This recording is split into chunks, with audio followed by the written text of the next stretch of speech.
जाग को राखो साइयाँ, मार सके ना कोई। मैं सुरजीत कौर आपको जो कहानी सुनाने जा रही हूँ, यह एक आदमी की कहानी है। उसका नाम रोहन था। वह बहुत ही मीडियम क्लास, उसका कोई काम धाम नहीं था, ज़्यादा पढ़ा लिखा नहीं होता है। उसके 2 बेटे होते हैं। वह डेली कारोबार के लिए अपने घर से निकलता बाहर काम के लिए, उसे कोई काम नहीं मिलता। वह बहुत ज़्यादा परेशान हो जाता है कि मुझे कोई काम नहीं मिलता है, और पढ़ा लिखा था नहीं। उसकी बीवी भी इस बात से बहुत ज़्यादा निराश रहती थी कि मैं बच्चों को कैसे पालूं, मैं बच्चों का करूं तो करूं क्या। आपको कोई काम मिलता नहीं, आप डेली जाते हैं, खाली हाथ चले आते हैं। एक बार की बात होती है, उसका बच्चा बहुत ज़्यादा बीमार हो जाता है। पास में उनकी कोई फैमिली रहती थी, उसमें एक बुज़ुर्ग होते हैं, वो बहुत ज़्यादा बीमार रहते हैं, बहुत ज़्यादा बीमार रहते हैं। रोहन को कुछ सूझ नहीं रहा होता है, मैं करूं तो करूं क्या, मेरे पास आज दवाई के भी पैसे नहीं हैं।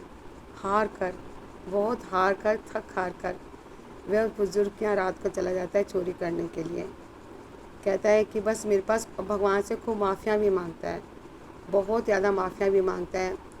घर उस आदमी का ज़रा दूर ही होता है, ज़्यादा पास में भी नहीं होता, ज़्यादा दूर भी नहीं होता है। तो वो बूढ़े के यहाँ चला जाता है। उसे मालूम होता है कि मैं गलत काम कर रहा हूँ, उसे खुद भी पता होता है, मगर बहुत मजबूर और लाचार होता है। उस बूढ़े के यहाँ चला जाता है चोरी करने के लिए रात को। बूढ़ा के दरवाज़ा भीड़ा होता है, क्योंकि उस बुज़ुर्ग के यहाँ कोई भी नहीं रहता था, उसकी फैमिली बाहर रहती थी। उसका बूढ़े का एक ही उस आदमी का बेटा था, तो वो भी उसका बेटा बाहर ही रहता था।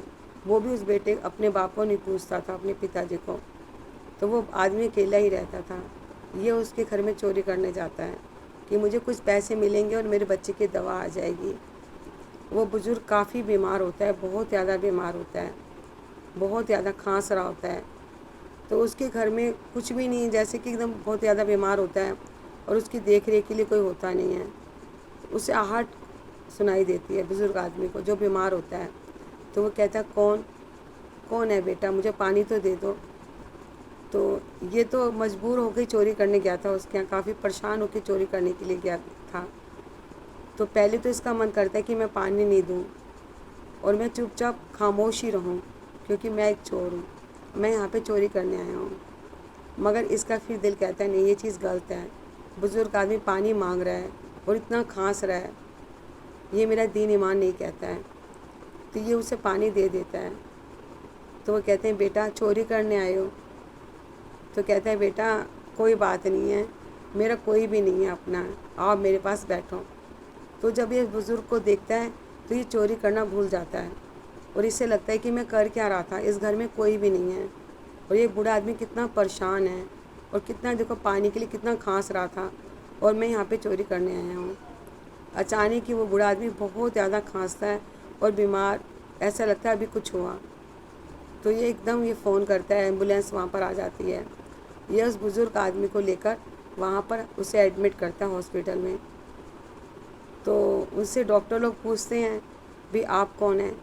तो ये उन्हें पूरी बात बता देता है, पूरी बात बता देता है। वो क्या करते हैं, डॉक्टर पुलिस वाले को बुला लेते हैं, क्योंकि ये चोरी कर ही नहीं गया था वहाँ पर। मगर बुज़ुर्ग आदमी कह देता है, नहीं ये मेरा बेटा है, इससे मेरी जान बचाइए, इससे मेरी जान बचाइए। ये मेरे यहाँ तो एक फ़रिश्ते के रूप में आया था, ये चोरी करने नहीं आया था, इससे मेरी जान बचाइए, इससे मुझे पानी दिया है, ये मुझे डॉक्टर के पास लेकर आया है और मेरा बेटा मुझे पूछता भी नहीं है, जो बाहर रहता है। भगवान ने इसे फ़रिश्ते के रूप में मेरे पास भेजा है, तो आप इसे छोड़ दो। पुलिस को भी लगता है कि यदि हम इसे पकड़ के ले गए तो इससे, जो बुज़ुर्ग आदमी बीमार है, जो हॉस्पिटल में एडमिट है, उसे कोई देख रेख के भी नहीं है। तो वो कहता है लड़का रोहन कि मैं इनका पूरा इलाज करवाऊँगा, मैं इनकी देखभाल करूँगा।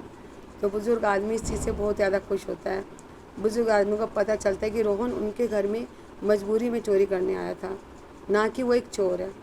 तो वो उसे अपने बेटे के रूप में अपने घर में रख लेते हैं। हाँ, बूढ़े के पास इतना था कि उसका गुजर बसर अच्छा चल सकता था।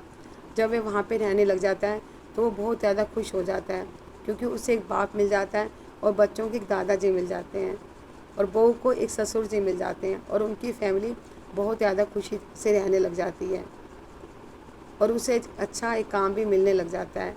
तो हमें कभी भी, कई बार हम गलत स्टेप उठा लेते हैं, وہ بہت زیادہ غلط ہو جاتے ہیں. کئی بار وہ چیزیں اچھی بھی ہو جاتی ہیں ہماری. یدی وہ بزرگ آدمی کو نہیں دیتا پانی تو وہ چوری بنا رہ جاتا. یدی اس نے بزرگ آدمی کو پانی دیا، ان کی سیوا کری، انہیں ہاسپٹل لے کے گیا، تو رب بھی اس سے، بھگوان بھی اس سے خوش ہو گیا کہ اسے ایک باپ مل گیا، بچوں کو دادا مل گیا، ان کو ایک سسر مل گئے اور اسے ایک بیٹا مل گیا. تو ہمیں اپنی سوچ ہمیشہ اچھی رکھنی چاہیے. کئی بار ہمارے جو سوچ ہوتی ہے اس سے ہمارے سارے کام خراب ہو جاتے ہیں کہ نہیں.